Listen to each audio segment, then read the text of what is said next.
మాట్లాడాలి, ఎలా ఉండాలి అనే దానికి చక్కటి తార్కాణాలు ఎన్నో మనకు చెప్పారు.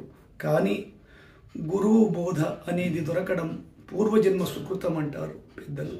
కావున సనాతన ధర్మంలో మరి ఈ రోజుకు చాలా ప్రాధాన్యత ఉంది. అది ఏమిటి అంటే మరి ఆదిశంకరాచార్యులు అలాగే రామానుజాచార్యుల వారు జన్మించినటువంటి చక్కటి దినం. కాబట్టి ఈ సందర్భంగా నేను కొన్ని వాక్యాలను మన భక్తి ఛానల్ ద్వారా ప్రజలకు తెలియపరుస్తూ నా వంతు కృషిగా కొంత కృషి చేస్తూ ఉన్నాను. అందుకు సహకరించిన పెద్దలకు మరి నా యొక్క కృతజ్ఞతలు తెలుపుకుంటూ, మరి అచల సాంప్రదాయం, అచలము అనగా కదలని పదార్థము అంటారు. కాబట్టి ఈ సిద్ధాంతము శ్రీకృష్ణ పరమాత్ముల వారి పరంపర నుండి వచ్చినటువంటిది. ఓం నమో బ్రహ్మాదిభ్యో బ్రహ్మ విద్యా సంప్రదాయ కర్తుభ్యో వంశ ఋషిభ్యో మహద్భ్యో నమో గురుభ్యః. సర్వోపప్లవరహిత ప్రజ్ఞాన ఘన ప్రత్యగర్థో బ్రహ్మైవాహమస్మి అహం పదార్థరహితః.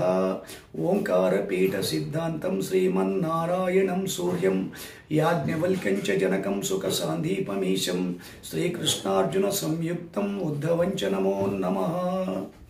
మరి గురువు గారిని ద్వాదశ నమస్కారాలతో మరి ఒకసారి ప్రార్థించుకుంటూ, మరి మానవుడు పుట్టినప్పటి నుండి తాను ఎన్నో చిన్న పొరపాట్లతో జీవిస్తూ, మరి పుట్టినప్పటి నుండి వారు ఎలా, మనం జన్మించిన తర్వాత ఏ రకంగా ముందుకు వెళుతూ ఉన్నాము, మనము చేయవలసినది ఏమిటి అని ఆలోచిస్తే, జనని గర్భమునందు జన్మించి కొన్నాళ్ళు పొత్తి గుడ్డలలోన పొర్లినాను. దాదాయని తల్లిదండ్రి బిలువగా తప్పటడుగులేయుచు కొంత నడచినాను. పిమ్మట కొన్నాళ్ళు పిల్లలతో గూడి గిచ్చి కయ్యములెన్ను తెచ్చినాను.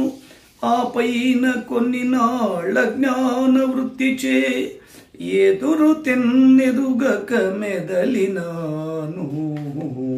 పుణ్య పాపంబులను రెండు పుడమిలోన తెలియక చేసి తిని కావు దేశికేంద్ర. వాసరము వాడపల్లి అగదాస వినుత విమల సుగుణ ప్రకాశ శ్రీ వెంకటేశ. మరి మన చిన్ననాటి విషయంలోకి వస్తే ఇవన్నీ కూడా ప్రతి మానవుడిలో జరుగుతున్నటువంటి విషయములే. దేశిక వర్యనీ దివ్య నామము చేత త్రిగుణ బంధములెల్ల తెంపవచ్చు.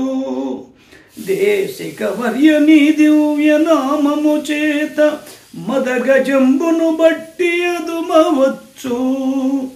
దేశిక వర్యనీ దివ్య నామము చేత పంచరంగుల కొంపముంచవచ్చు.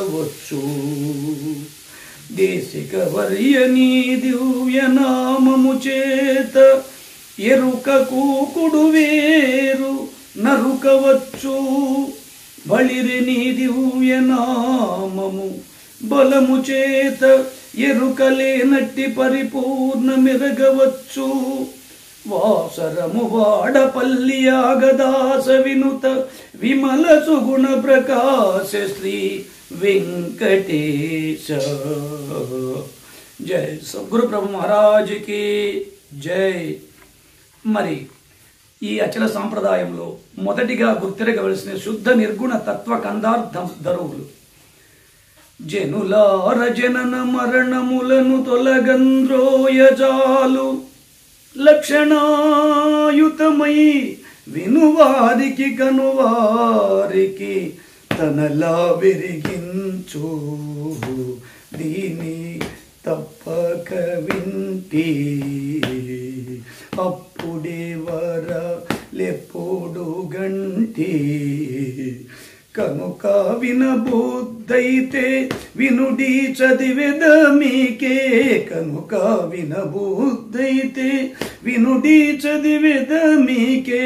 కనుగోన మనసైతే కనుడి పుస్తకమంతా తప్పక వింటే అప్పుడే వరాలెప్పుడు గంటే. మరి ఈ ప్రకారముగా కందార్థ ద్రవులను ముందుగా చదువుతూ గురువు గారికి 12 నమస్కారములు తెలుపుతూ వారు చెప్పినటువంటి ఈ యొక్క అచల బోధ వినడమే కాదు ఆచరించడం కూడా అందరికీ చాలా చక్కగా ఉంటుంది. కాబట్టి మరి వేదాంతములోని విషయాలను మన పూర్వీకులు చెప్పినట్టుగా ఎన్నో విధాలుగా మనకు ప్రజ్ఞానం బ్రహ్మ అని మన పూర్వీకులు చెప్పారు.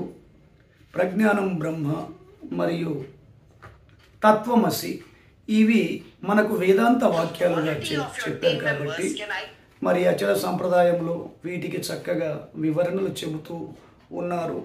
కేవలం గురు భక్తితో ముందుకు వెళితే వారికి మరుజన్మ ఉండదని ఎరుక కూకుడు వేళ్లతో తీసివేసి, మరి ఎరుకనగా ఎరిగినది ఎరుక, ఎరుకను విడిచి పరిపూర్ణములో మెదలి గురుభక్తిలో జీవించి ఉండవలెను. కాబట్టి మరి అటువంటి గురుసేవలు అందరూ తరించాలని నా యొక్క విజ్ఞప్తి. మరి యొక్క పాట వినిపిస్తాను. జై సద్గురు ప్రభు మహారాజుకి జై. శ్రీ నిత్య నిర్భయానంద స్వాముల వారికి జై.